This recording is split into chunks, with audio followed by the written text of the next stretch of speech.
Hello, Katwis! Ito ang aking salad na may kasamang dragon fruit. Yan ang aking fresh salad. Ayan, meron siyang tomato, cucumber, lettuce.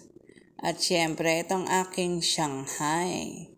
Yan ang super sarap kong Shanghai na semi-made. O, di ba? Yan, napakaganda at napakasarap. Ngayon, may another pa tayong ulam. Magigisa lang muna tayo magpiprito tayo ng saging na saba. Yan, ipiprito lang natin yan. At pagkatapos, niyang maluto, babaliktarin natin na ganyan. Yan ang ating saba. Iluluto natin yan para maging masarap. Kasi hindi siya masisira kaagad kung siya niluto na. Yan, kailangan mo na siyang iprito. Yan, nasunog na. At sunog ng lahat ang aking saging. Ayan, nasunog na siya. At isusunod natin diyang iprito ang ating chicken. Ayan, kunin lang muna natin yung ating mga saging. At piprito natin ang ating hinugasan na chicken. Nilagyan na rin natin ng sahog yan.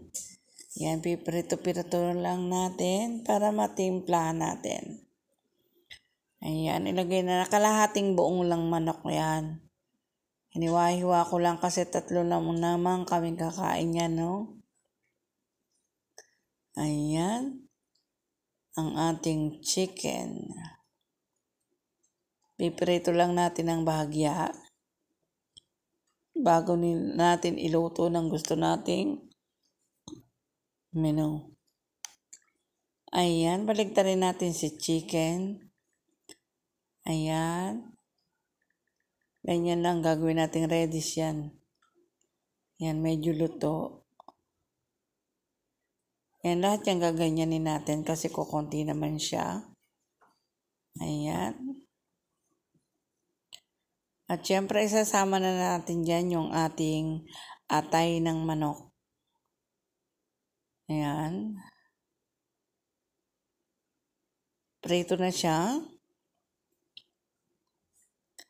Tapos, ilalagay natin ang ating atay ng manok para sabay na rin sa kanya. Ayan. Ayan, inilahat na natin. Para masarap ang pagkakaluto niya. Iluluto natin siya ng estopadong chicken. Estopadong chicken, ewan ko kung common yan sa inyo, pero alam ko sa baboy lang yan ginagawa, pero sa akin masarap ang estopadong chicken. Katulad nito, ginisa natin yan. Yan, lagyan natin ng sibuyas, yan. Halu-haluin lang natin yung sibuyas na yan. Ganyan lang, Then, isunod natin ang ating bawang at saka sili. Yan. Kaya ginigisa natin yung sili para yung anghang niya kumapit dun sa ating chicken. Ayan siya. Lulutuin natin ang ganyan yan. And then, isasama natin ang isang nor para lumasa yung ating chicken. Ayan. Isama natin yung chicken dyan. Yung pritong chicken.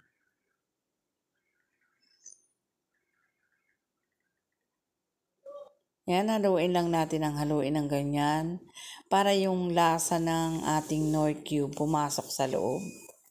Yan. Ganyan na lang pagkakaluto.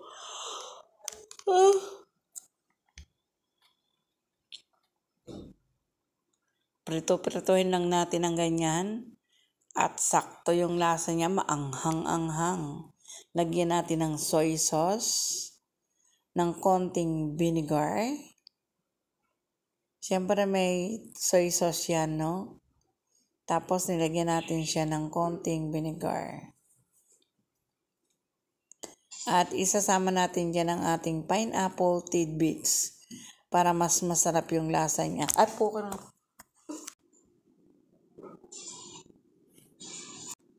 yan ang ating yan, sinama natin ang ating pineapple tidbits dyan at para mas masarap. O, di ba? Sama na rin natin yung pritong saba. Yan, ang bagong recipe natin, ang estopadong chicken. Yan, kailangan yung katas niya magsama-sama and then maging dry siya. Kailangan yung pagkakaluto niya, yan, ganyan lang. Dapat walang sabaw. Mas masarap siya, di ba? Ngayon, pwedeng tikman na ang lasa niyan. Mas masarap siya kung ganyan ang luto. Siyempre, lalong-lalo na doon sa mga taong gustong minsan kakaiba ang kanilang pagkain. Siyempre, hindi palaging chicken, pero kailangan may kakaibang luto. Siyempre, dinagdagan natin ng little bit sugar para medyo caramelize siya pag naluto. At para mas masarap. O, di ba? Ayan na, o. Magiging caramelize na siya. At pag natikman nyo, ay naku, makakalimutan nyo ang inyong biyanan. O, napakasarap niyan. Kaya saan ka pa? Konting chicken yan, pero para natin pasarapin, andito na. Panoorin nyo lang lahat yan. Malalaman nyo ang pagluluto, kung paano ko niluto yan. At para din mai-apply niyo sa inyong mga lutuin. Paminsan-minsan, kailangan nating baguhin ang ating pagkain. At least, masasabing may unique tayong ginawa. O, di ba? At pagkatapos niyan, magluluto naman tayo ng lumpia. Ito yung ating lumpiang Shanghai. Yan yung binalot ko kanina.